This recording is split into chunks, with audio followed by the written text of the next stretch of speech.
A massive winter storm will be bringing heavy snow, ice, significant flash flooding, and significant severe weather to the United States. We're going to be breaking down step by step all the information that you need and all the information that I have in this forecast. If you are new here, make sure to subscribe to the channel down below and follow along with all my detailed, accurate weather breakdowns. We are only 120 subscribers away from 125,000. I would love to hit that today. So all the new subscribers, subscribe to the channel, follow along, like the video, give it a thumbs up. I definitely appreciate that. And share this video with friends, family, and on social media. I definitely appreciate that as well.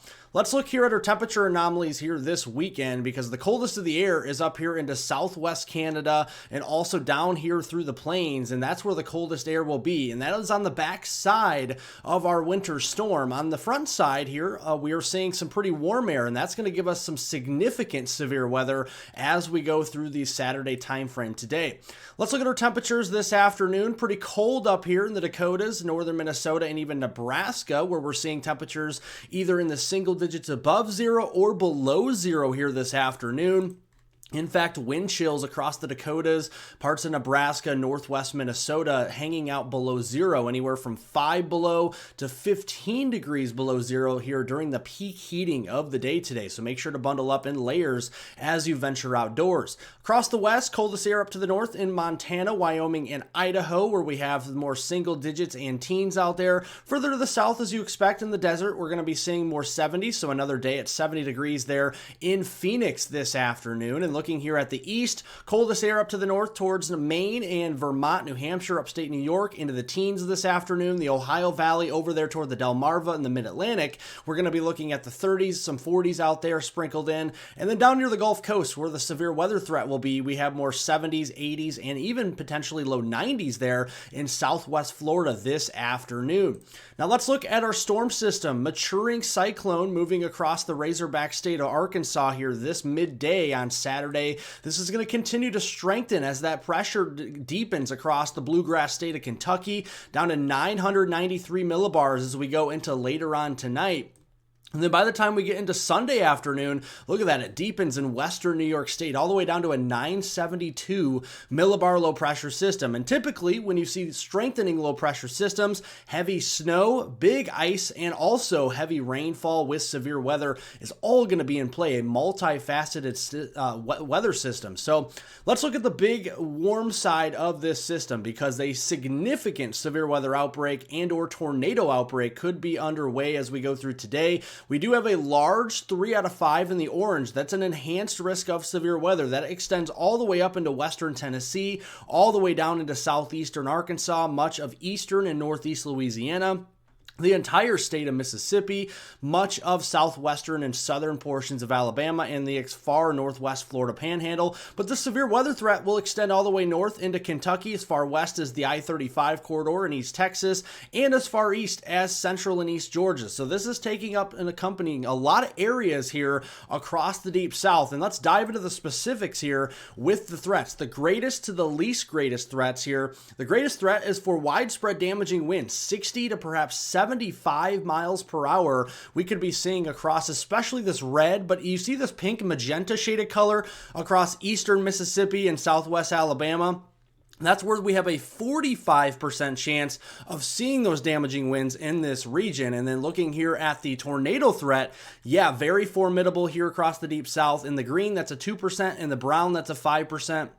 And in the yellow, that is a 10% chance of a tornado. Notice these polka dots here in the yellow. That's where we could have a strong tornado. That is EF2 to EF5 strength potentially in southeast Arkansas, northeast Louisiana, much of the state of Mississippi, southwest Tennessee, and down here into southwestern portions of Alabama. So we're going to be on high alert for the tornado threat. And some of these could be nocturnal tornadoes after sunset. And then to the lesser extent, the hail threat, especially as those storms initially evolve, could be seeing potentially a quarter-size hailstone or two. Not really worried about hail this time of year because the instability is really not that robust in February. So let's walk you through the radar and what it could look like later on today. And I'm very worried about a flash flooding threat, a robust flash flooding threat from Kentucky down into northwest Tennessee and into northeast Arkansas. This is going to be training over the same areas over and over again, 1 to 2 inch per hour rain rates. And that's just going to continue as we go into this afternoon and into the evening until the cold front clears. And here's the cold front. Early this evening, a dangerous squall line, widespread damaging winds between 60 and 75 miles per hour.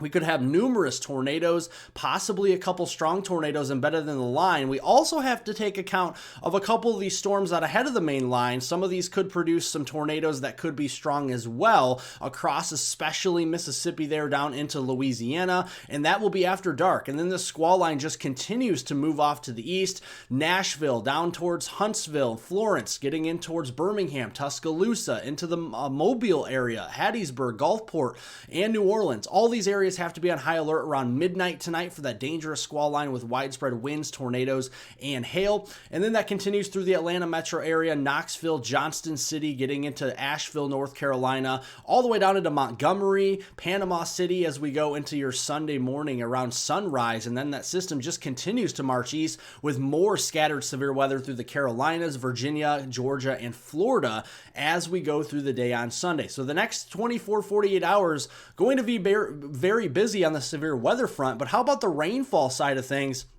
Significant rainfall here into central western Kentucky around Bowling Green up to Lexington there, all the way back into the Clarksville area, Jackson, Tennessee, Memphis, Jonesboro, Arkansas. That's going to be the bullseye where we could see 6 to 8 inches worth of rain. There is a high risk for flash flooding here across this region. That's pretty rare. Doesn't happen very often. So make sure if a flash flood warning is issued that you seek higher ground in this region because flash flooding is a real threat across this area over the next couple of days.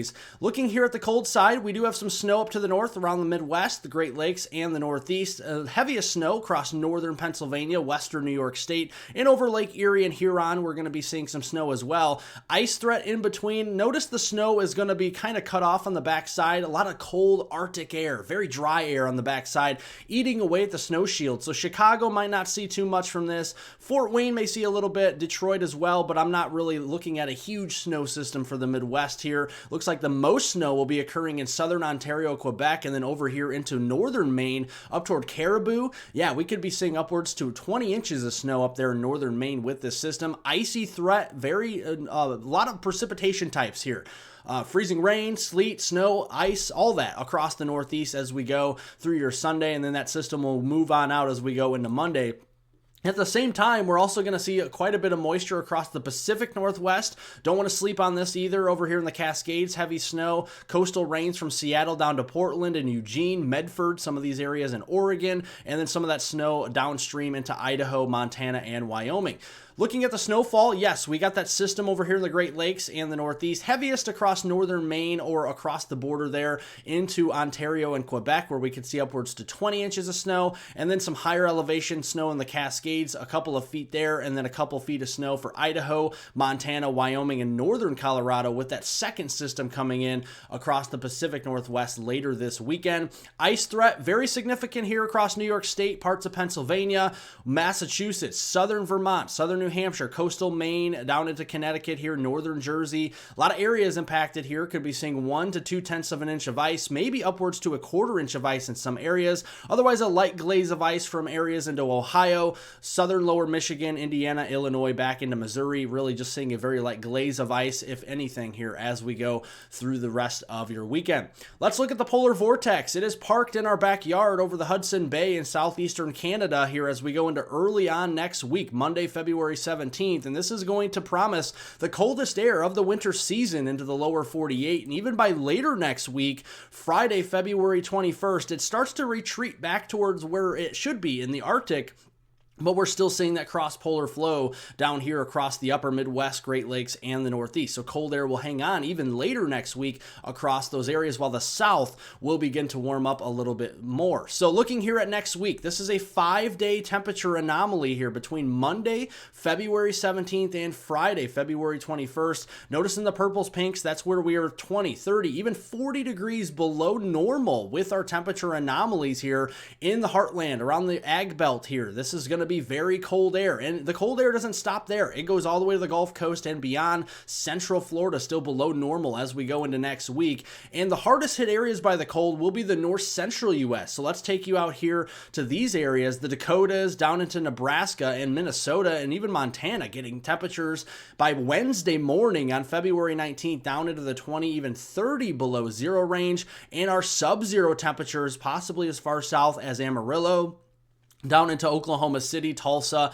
and even into Kansas City. And when you look at the winds, this is what it's going to really feel like as you walk out the door and look at the sub-zero wind chills going all the way down here into Lubbock, Midland, the San Antonio area perhaps, into portions there of Dallas-Fort Worth, into Little Rock, Oklahoma City to Tulsa could feel like minus 20. Yes, minus 20 next Wednesday morning, and Chicago here will be at minus 20 as well. So a very big cold blast is on the way as we go through the rest of next week. And this could come with a little bit of a winter storm as well. So we're going to see that cross-polar flow on the western side of that polar vortex as it's parked over the Hudson Bay. And notice that is going to pull down a lot of fluffy snow with this too. I think this could add up to a few inches quickly from the central plains down here through the Tennessee and Ohio River Valley. And then we'll just have to wait to see how this evolves across the Northeast. Could this be a big nor'easter with the big I-95 blizzard? Yes. Could this also be a dud with very little snow? Yes. So we don't know exactly what will happen here. We will keep you updated, but there is a higher confidence of snow from Kansas into Missouri, Tennessee, into northern Arkansas, Kentucky, and even parts of Virginia and North Carolina as we go into the middle part of next week. A little bit lower confidence of the intensity, track, and everything, and snow amounts for the Northeast and the I-95 corridor, coastal New England, as we go into late next week and next weekend. We'll keep you updated. Here is the latest on the GFS ensemble. This gives you an idea of an average of snow. Yeah, we're looking at a quick few inches, several inches of fluffy snow here. Kansas, northeastern Oklahoma into Missouri, especially downstate Missouri, northern Arkansas over here into downstate Illinois and Indiana, Kentucky, Tennessee, North Carolina, Virginia, West Virginia, you name it, the Delmarva region. And then we'll just have to wait and see on the Northeast here as we go into later next week. If you're not a fan of the snow, you're not a fan of the cold, you're going to love the end of February and into early March because we're going to see a big pattern change. As the polar vortex retreats back to the Arctic, some warmer Pacific air is going to be moving in and arriving from the west, and that will move eastward with time from the western U.S. into the central U.S. and eventually the eastern U.S. into the late portion of February, the closer we get to the 26th, 27th, and 28th time frame. So that could begin to melt a little bit of our snowpack that we have across parts of the United States during the last week of February and into early March. Thank you all for watching. Make sure to subscribe to the channel for the latest weather information right at your fingertips. I will not have an evening update video for you today. We'll pick up with another video forecast for you tomorrow on Sunday. Thank you all for watching. Again, 120 subscribers. I'll be at 125,000. I definitely appreciate each and every one of you's support. Like the video, give it a thumbs up, share this video with friends, family, and on social media. And if you want to drop a comment down below, a question about the weather, whether it's the snow, the ice, the severe weather, the cold, anything like that, I can answer any of your questions down below. But for now, signing off, thank you for watching, and I hope everybody has a wonderful rest of your weekend out there.